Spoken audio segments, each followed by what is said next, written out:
morning. We'll delve into the issues and get into painting the full picture for you, speaking the unspoken, some of the issues that we don't get to talk about every day. But we've seen this bill that Senator argues has been taken out of context bring about to fore the discussion around early pregnancies, contraception in schools and the likes. And we'll want to hear from you as well. We'll have our phone numbers on your screen for you to engage with us this morning. And also joining our conversation, a very important part of such a discussion in society, the church. And we have with us Pastor Edward Ondachi from Mavuno Church. Thank you for making the time to be with us. And of course, nominated Senator Judith Sijeni, the sponsor of this bill. So let's begin with what the bill says, what it is you have put together and what it is you want to achieve. What I have put together is the need or the process in which not only women, men and women, that is adults, will have access to quality health, reproductive health care services. Right. And it also covers the infants, access to quality healthcare services, and there's also a special group, the adolescents, which it has covered, who also have a right, as per the Constitution of Kenya, to quality reproductive healthcare services. It helps, the bill, if passed, will help couples who perhaps have infertility problems when we talk about those other issues, so that they can have access to the services from the all the way from the urban centers to the rural. Right. Because most of these facilities are concentrated in the urban centers, or really, even if in the rural, it's the rich. It caters for the rich and the poor. It supports a process whereby we will have a rich nation, health-wise, because if you cater for the health of the people, they're able to produce. And what really informed me is the high rate at which mothers are dying, both mothers and young girls, when due to maternity or pregnancy-related issues.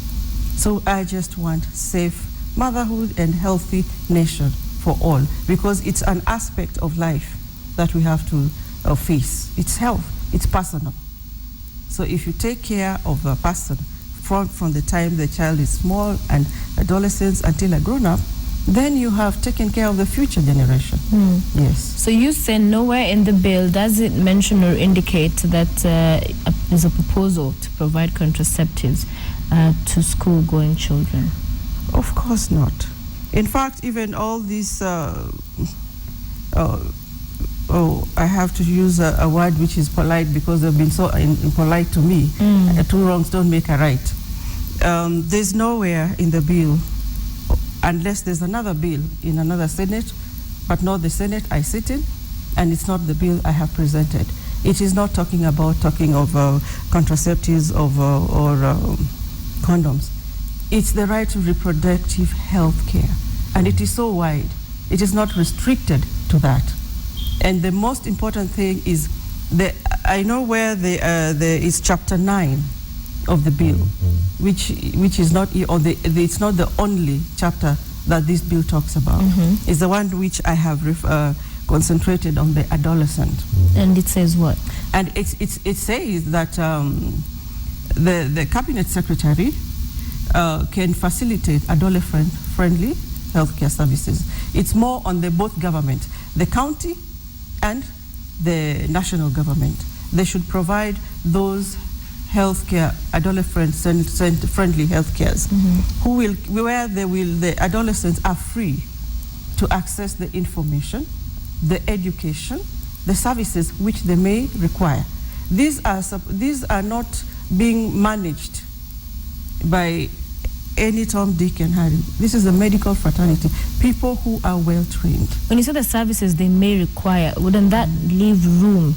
And is that what is causing all this hullabaloo and confusion? Because then one would assume perhaps some of those services they require is the contraception. Is it clear to the letter and spirit of what you're saying and what you've put down? First and foremost, this is legislation. You cannot put everything in the legislation. And that's why even the bill says that the personnel in charge, the cabinet secretary, shall put in regulations that will ensure or how the implementation is done. In my understanding or the reading or preparation of the bill, there is no leeway because first and foremost, the laws are there and they're clear. Abortion is not permitted, and then any other laws, the medical practitioners cannot, to the best of my information, and have not, cannot go against it because if they do so, they'll be liable. Let's hear your contribution, Pastor. You have seen it, you've had the debate that has been in the public sphere. What are your thoughts? At first I had it as an issue of great alarm. And Mavuno Church is not new to things being said about us that are not necessarily true. So what I do is take caution to find out what are the facts. What are the facts first? A lot of people take what they hear on TV or read in the papers as gospel truth. And that's unfortunate in many ways because by the time the debate is out there, people are receiving it as fact. So I went ahead and I read it. And I think on general, it is a good bill. I think it is a good bill. Right. Only, of course, as parents, and as a parent and a pastor, when I came to the part 9 that the senator is explaining about, the section which I feel opens a door to debate and can be a dangerous door. I have a niece, she's just turning 15, and my son is just turning 9. And when you read some of the statistics about how early our children are beginning to engage in sexual behavior, you feel alarmed at anything that would open a door for doubt. And so part 9, it says that in the provision of reproductive health services to adolescents, parental consent is not mandatory. Parents bringing up teenagers would want to get clarity on that matter. And I think the senator mentions that in the next section, there is a provision to explain what that means. As a pastor, I do a lot of counseling. And if a teenager comes into my office with an issue that is very alarming, maybe she's 15 or 16 and is in a crisis pregnancy, sometimes you want to protect her confidentiality, or his confidentiality for that matter if he's also underage. And there is a window in which you want the adolescent to be heard in private. But to what extent can you push that? Those are the dangers that I think I'm hearing. To what extent can it be completely private, and how much can you leave the parents out? So as a parent, I would want to know, I would not want to be locked out of my child's life, what it is that they are going through. And this section seems to imply that, to give permission to that. And I would assume that is why the controversy is out there. Okay. That's my assumption. So not to have parental consent necessarily or involvement in that particular decision, that is worrying for many parents. So I'll actually be talking about parenting later on. But why leave that loophole, if I may put it that way? It's not really a loophole. It's considering both sides. Here is a teenager who has an issue. It's you cannot just, like when a teenager approaches you, it is not going to be like you cannot enter or access these services whichever way. You cannot talk to me until you bring your father or you bring your parent. It's here the person. And then the personnel are well trained. They will know how to engage the parents at whichever state. It does not prohibit and say the parental consent is not required. And we look at some instances, like what the pastor has just mentioned. If we take it further, this young teenager, perhaps even 15 or 16 or even 14, is approached as complications, either, for example, pregnancy, is tried to abort or is involved in an accident, whichever way. But it requires reproductive health care, emergency. You're not going to say, we cannot treat you, go and bring your parent.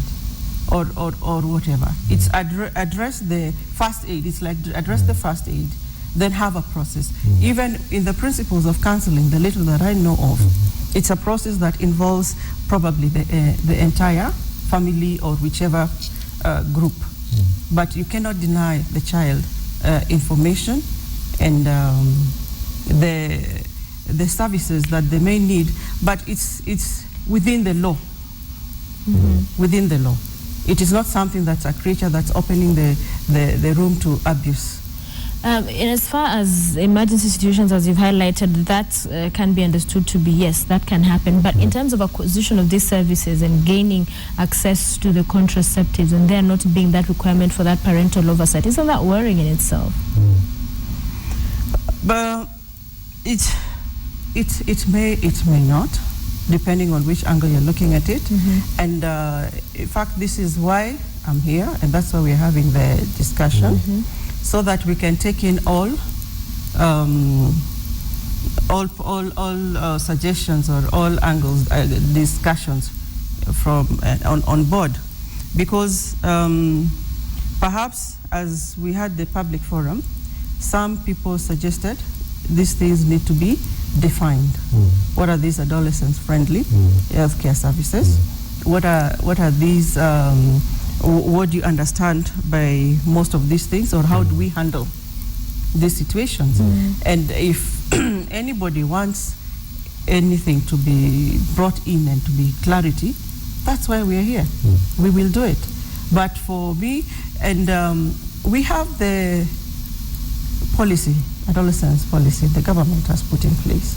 I have seen the report where it has been implemented. And this is also guided by international, most countries where it has worked.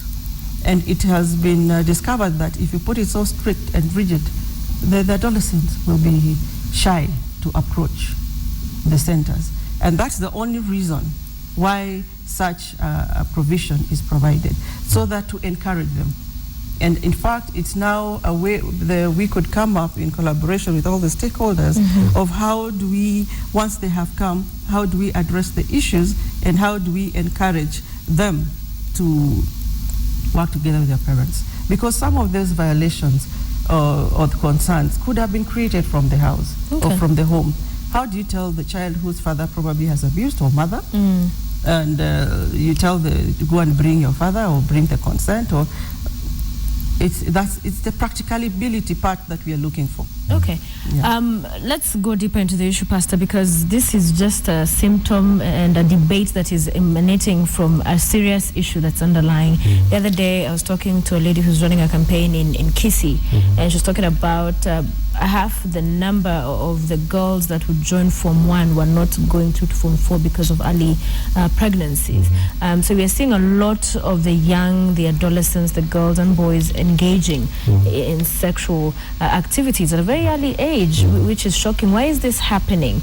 And because it appears for them their biggest concern is what people get to see, the pregnancy after. It's not getting HIV and AIDS or the diseases. For most, the biggest fear, and that's why there's such a big market for the postnatal, is that pregnancy. But let's begin with why is it that we have this early engagement in sex for the young people, in your opinion?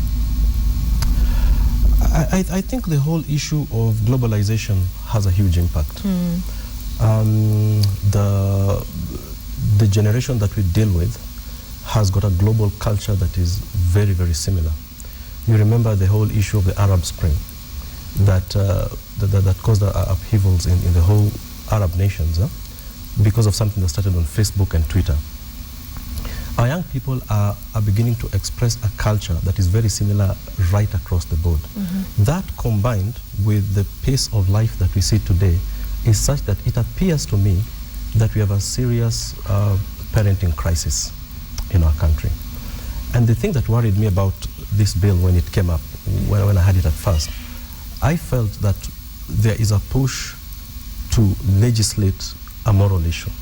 Something that should be tackled from home, primarily by parents, is being taken out there to be sorted at the floor of the Senate or by politicians, is sort of trying to to sanitize an issue that is really very serious.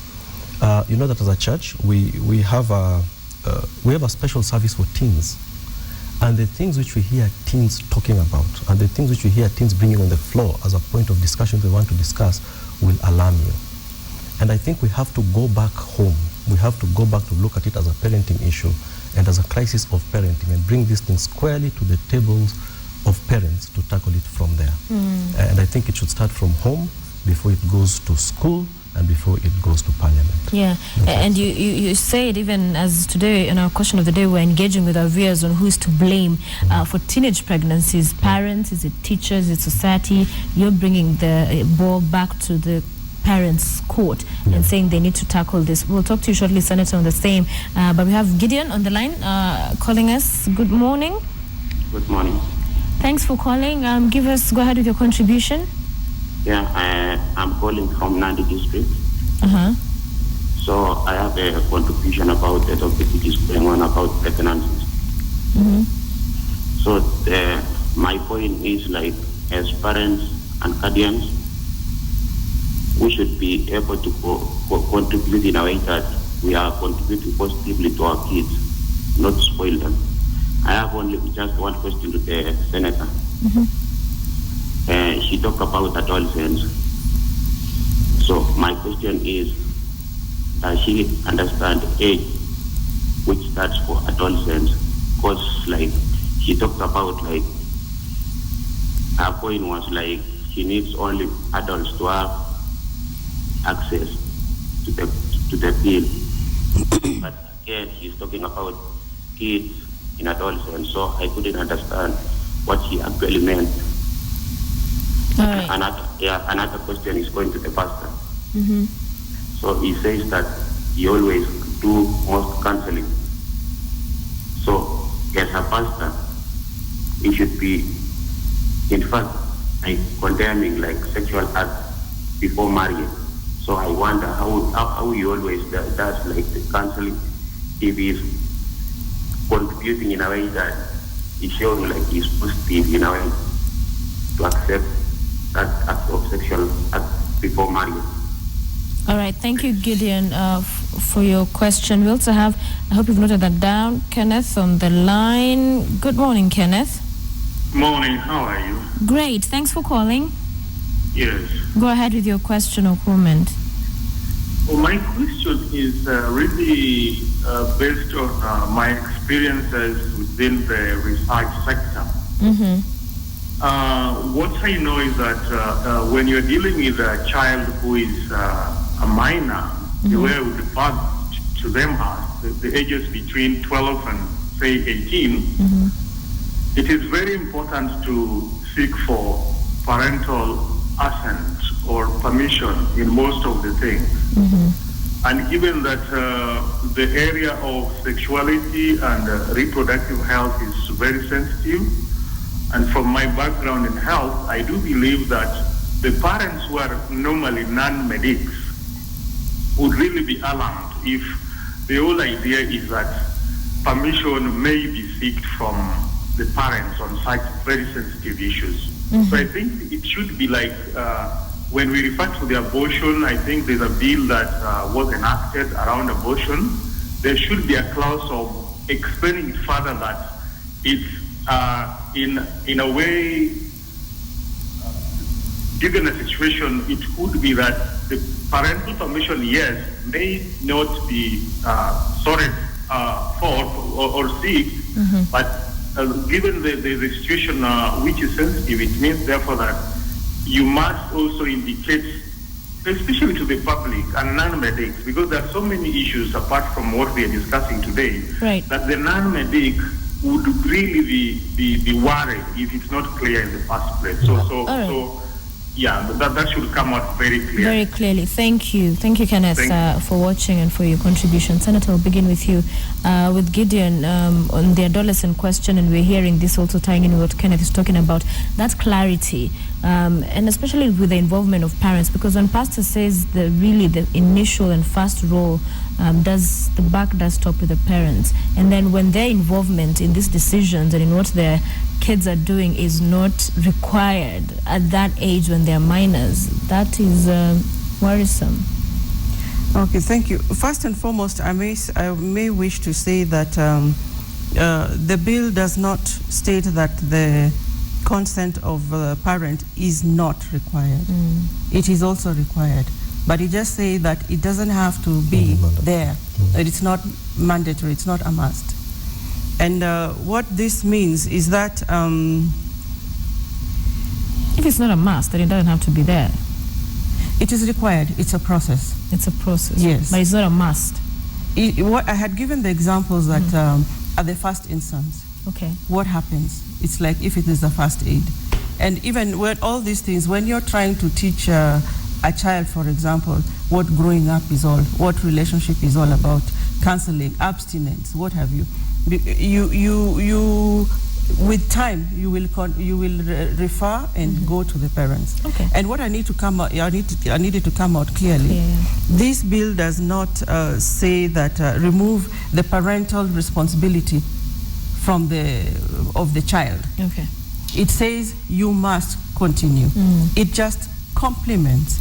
It just tries to make things easy legally, so that they can have a right and access to whatever they need, they may require. All right. And it goes like, just as the pastor says, the parents are there, you have to continue.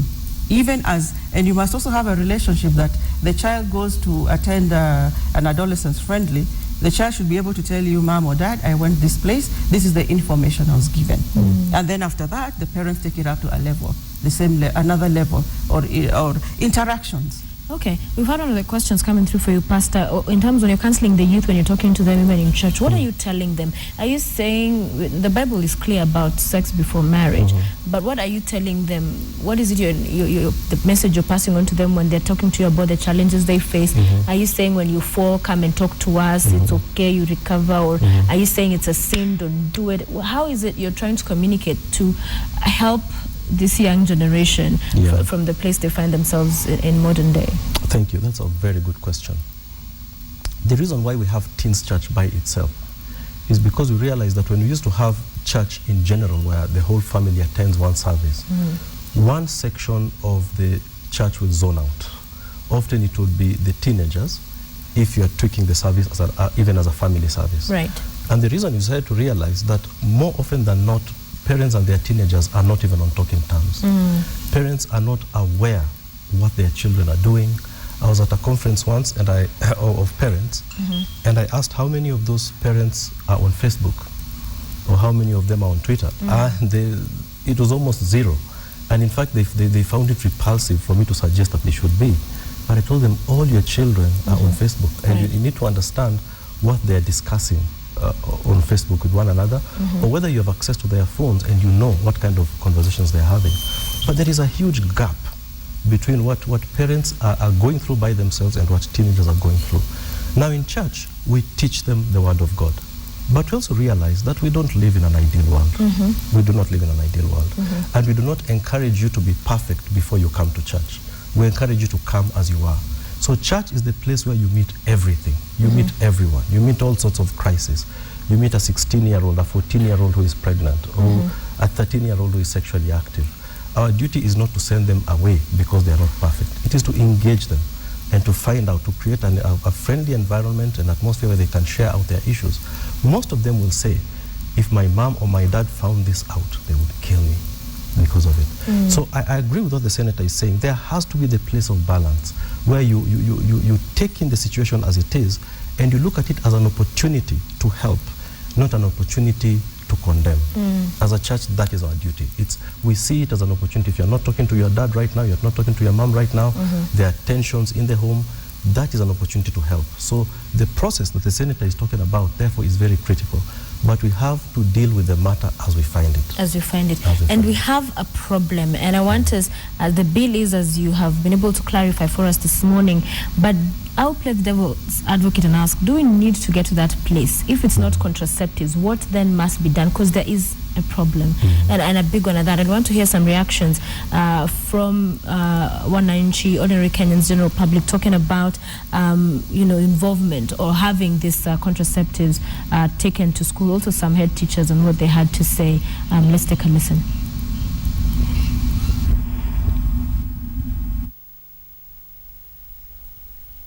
Ni vizuri kusema kwamba ni sawa tu na kumpa mwizi bunduki ambayo imejaa risasi. Basi umempa nafasi, umempa uhuru wa kupiga risasi kila mahali. We should equip them with knowledge. We should enhance the reproductive health education in our schools. Let it be an integral part of the school system so that a child is equipped. We all know that knowledge is power. Na hii ni jukumu la mzazi kuzuia mtoto. Lakini sasa mtoto akienda nyumbani na kondom, amwonyeshe mzazi, amwambie tumepewa hii skulu. Hii kwanza ni kutoa nguo wazazi wake. Na ni vibaya sana. Condoms, that is wrong. Teach them how to live. Teach them to abstain. Naona ni mzuri wapewe juu hata mkikataa wapewe watatumia hiyo na watapatwa na ukimwi. Sasa sijui vile wafanye lakini usipatiwe. You have the lady talking about wapewe because even if they are not being given, they are going ahead with this sexual engagement. It is happening across the board, different counties from the rural to the urban areas. Do you think perhaps in your bill it can be revised and something else included that would help deal with this problem as is? Because it is there. What do you think would be the solution? Well, at this moment, I can say that we are still engaging other stakeholders. Like at the Senate, the Health Committee has approached the Ministry of Health and Education, and we are still going to bring in more ideas. But first and foremost, reproductive health care is not only about contraceptives or condoms. The children can be protected in so many other ways. And the services that they seek are so diverse. It has nothing to do with only contraceptive or preventing sex. Or to narrow it into sex is really not addressing the issues. And that's what I want the Kenyans to think about these things widely. Because if in my opinion, and the reason why I came up with this, is more to give them that information and make sure that abstinence is the word. They should be counseled and taught how and why they should delay sex. Because it's a mentality. Some feel like, for example, if you enter secondary school, you don't have a boyfriend, you don't have a girlfriend, you're not engaging in sex. It's the out thing, as you say, the modern world. Access to all these technologies and copying the other cultures. So this is the chance that they can be told, don't do it. And we must be alive to the fact that some children don't go to school at all at this particular age. Some children don't go to church. They do not have that access to proper counseling, as the pastor has said. And then some children, it is the same parents who take them for early marriages at the age of 10, at the age of 12, 13, 14, at whichever age. So they're already parents. These children are already mothers. So these are the children we are saying, they didn't get that information the time when they were growing up, when they ought to have been. They've been turned suddenly into a different status, which they do not understand. So this is the opportunity of helping them coming to get, and it's more of a preventive, even on the ones who may still be in school. Talk to them, counsel them, and let them understand what they have. And someone had talked about the consent. The Children's Act also recognizes the fact that even a child has a say. You should hear the child and say that, what is it that you want? And it recognizes from 12 and above, you can make a decision. So if the child says, let me go and get the information, let the child get the information. Don't stop the child. Okay, let's hear from James before we come to Pastor who's calling us. Good morning. Good morning to you. Thanks for calling. Mine is a comment. Now, you see, I'm trying to say now, we have a very serious parenting crisis, and we cannot address that through registration. I mean, the way the Senate proposes we do to our kids, It's not fair. This is not the way we are brought up that we tell our kids now you're free to do this instead of doing work as our parents. We should teach these people to grow as responsible citizens of Kenya. It's not addressing a parenting issue through registration. And I think there are more serious and pressing issues. You have had a girl being raped from Busia, never saw Senator and her colleagues talk or do anything about it. We are seeing a lot of people campaigning for FGM in Kajiado and Narok. They're not coming out to protect the things which have been, which the previous parliament. I mean, the quality of work of our women, whom we took to parliament, to the Senate, has sunk to an all-time low. They are doing these demeanor things. They are bringing bills. Are you saying this is not an important issue to be addressed, James? Yes. Are you saying this is not an important issue that needs to be addressed even at that level? No, this is pettiness. I mean, we have more serious issues to address. And when we say that we want the representation of women to be increased in the Senate, in the National Assembly, I mean, we took the best brains in that Senate. I have no doubt about the women there. I have no doubt in the National Assembly. Look at the quality of their act. Recently, we have seen people even trying to legislate about how people are. Sure. Okay, James. Thank you very much for your contribution. We also have Asma. Yes, hello. Hi, good morning. Good morning, how are you? Excellent. Thank you for calling. One of the speakers has mentioned cultures, and I would like to expand on the fact that Kenyan students or other teenagers have been exposed to cultures such as Hollywood and those Western cultures, and I think that parents should have close relationship with their children in order for them to know what their children are doing, to build the trust that children are able to open up and tell them, I feel this way about this issue. So I feel like parent-child relationship is the most important thing someone can have, and I don't believe this issue is because this issue is very important. A girl who's 16 years old cannot be married or cannot be pregnant when she's supposed to be in her high school years. I think it is proper that the government has addressed this in the bill, and I support this all the way through. However, I just think that parents should have a close relationship and they should be able to chaperone what their children are doing on social networks such as Facebook and Twitter. All right, Asma, thank you for watching and for calling in.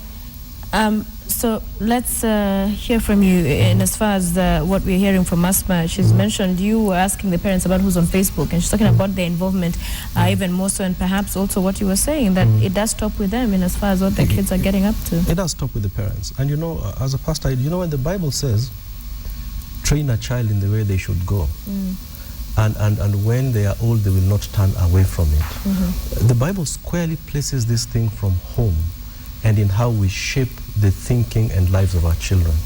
But it also implies, that's in Proverbs 22:6, it also implies that if you don't do that, if you don't catch your children at their formidable years, their most impressionable years early, when they are older, you'll not be able to revert them back. And so the crisis of parents who have younger children is that we have busy lives, our lives are so fast-paced, our children are brought up more by TV and the helps that we have at home, and then when they are 13, we wonder why they use the language they do, why they dress the way they do, why they talk the way they do, and why they associate the group they associate with. But it's because it wasn't caught early. My advice to parents all the time is catch it early.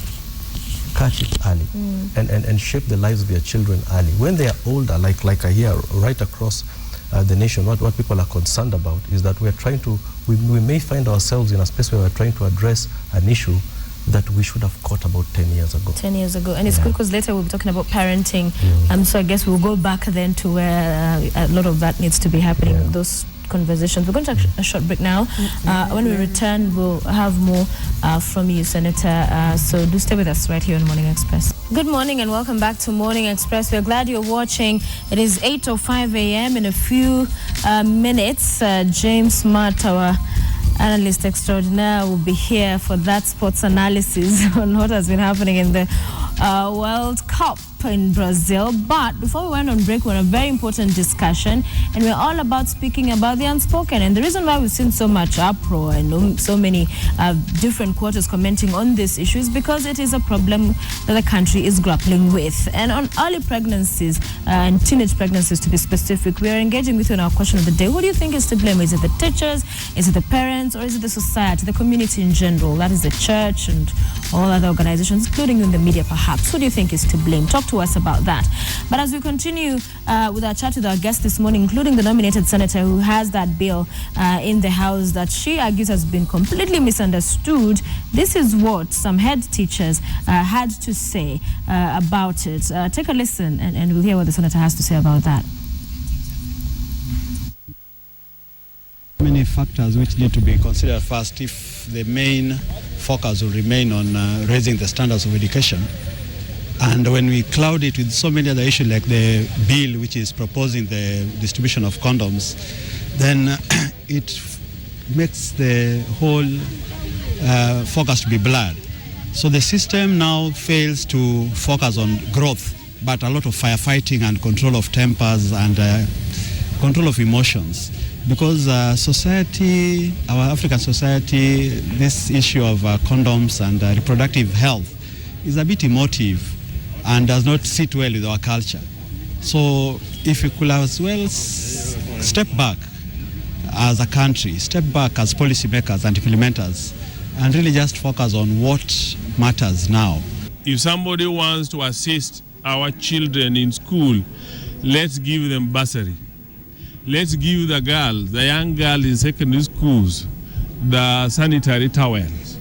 But the issue of condoms, we are not accepting it because of the repercussions that is going to come as a result. It's going to bring a lot of, the children will talk of, once condom is made, be with them, it is their right.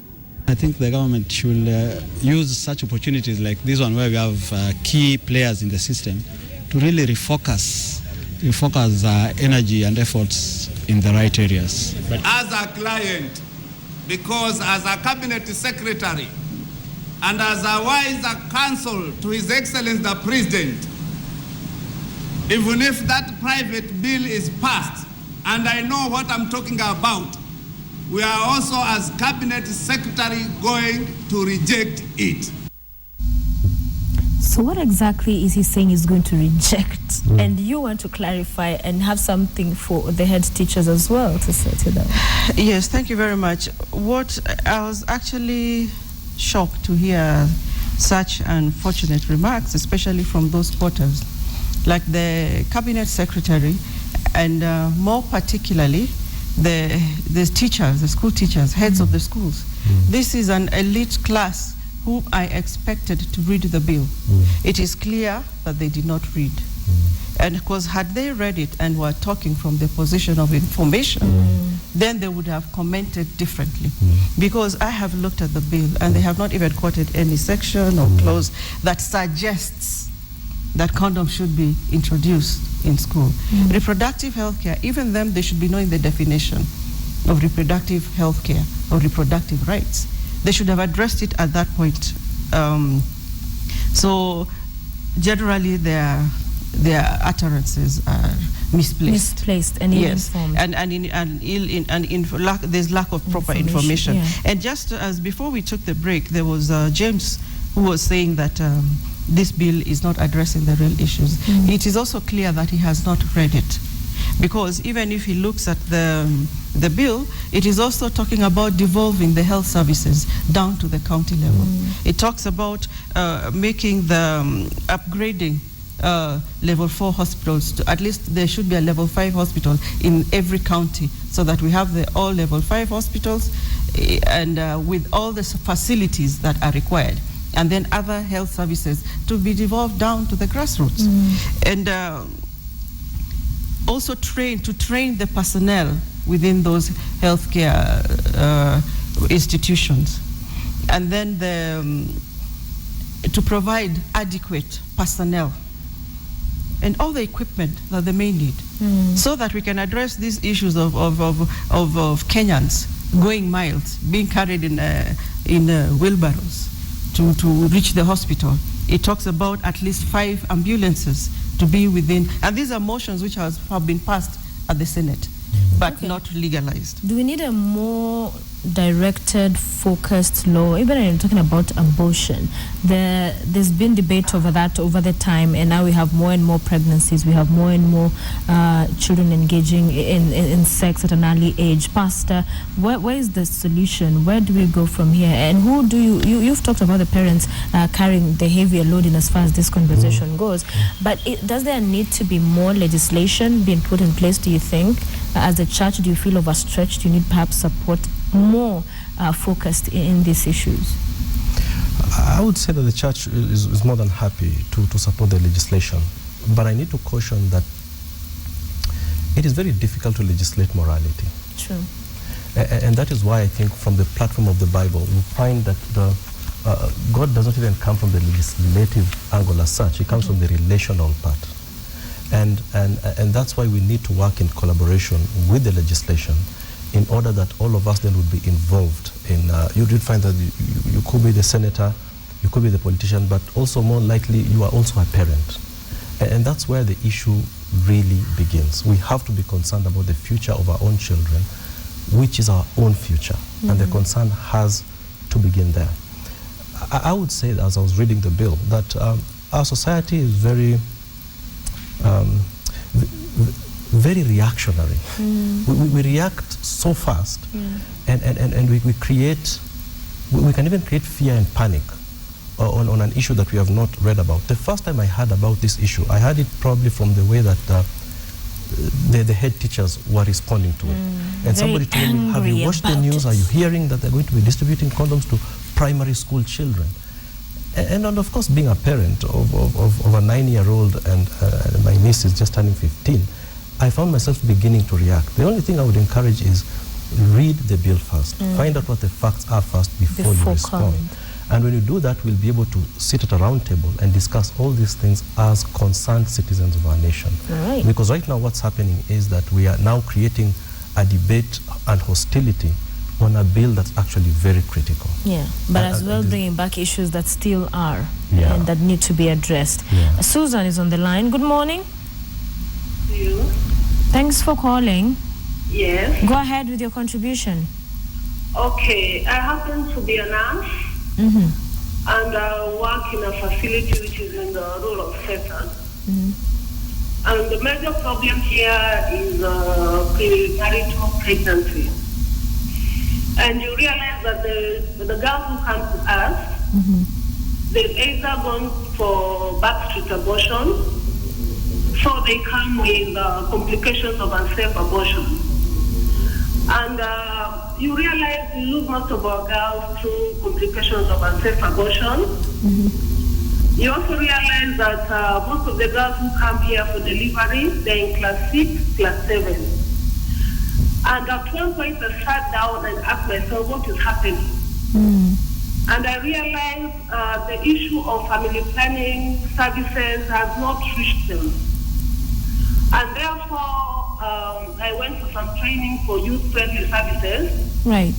And for the idea that we should be able to have these girls come to the clinic, get information, and make informed choice. Fine, they say that a 16-year-old should not be given family planning service. But remember that we have even 14-year-olds who are mature, who we call them mature minors. Because they've already started having sex, you try to tell such a girl, but staying, it's like a joke. So for you, at what age do you think they should be given the contraceptives? If, as a nurse, what would you suggest? My idea is not is that they should not get it from the counter, from the pharmacy. They should not get it from school. They should come to the youth-friendly services in our clinic. We give them information. They go through counseling. At the end of the day, they come up with an informed choice. Okay, thank you very much, Susan. Suggestion there from a person who's on the ground dealing with this and seeing it on a day-to-day. Abortion and early pregnancies, a big issue. But doesn't that present a loophole when she suggests that they go to these clinics for that advice? Because not everybody has the good of these girls at heart. They will not want to cancel them through. Some will just want to make money. Doesn't that as well? What would you have to say to what she said and the challenges it poses? You see, first and foremost, these adolescent-friendly centers, I do not expect them to, they should be funded by the government. First and foremost, there should be no exchange of any currency. Yes, it should just be somewhere where they get the information. Volunteer work. Yes, it's voluntary work, or the government pays the personnel, because they're just part of their daily routine work. And caution is what is important, and this is the areas that we need to sit down as a society, as legislatures, as the church, and all the leaders, and look at the bill and see where can it be made airtight, as I had said earlier, so that there's no window or room for abuse. And if there is, and that's why you find there's the penalty for anyone who abuses the bill, who does not act according to the law, so that they face the music and they be punished accordingly. Okay. Yes, and generally what I've been saying, the parents are saying that the children also we want to address here. You find at this adolescent stage, they are very delicate. Most parents, when the children reach that adolescent stage, they say, take to the boarding, they're like a boarding school. So they go there. That's the time they're going through many. They push responsibility to the teachers. To the teachers, and the teachers also, their hands are full. They may not know where, as the pastor had said earlier, the position at home is so hostile that the child. And then you find, where do these children go to? They come back. They know somewhere they must get a place where they can be given the right information to prevent all these unwanted pregnancies and whatever. Yes, and even for adults, they also don't have the information. Yeah, true. They should also be given the proper information. So that they're able to control. Finally, Pastor, your final words on this subject. Just first of all, to commend what Susan commented on as a nurse.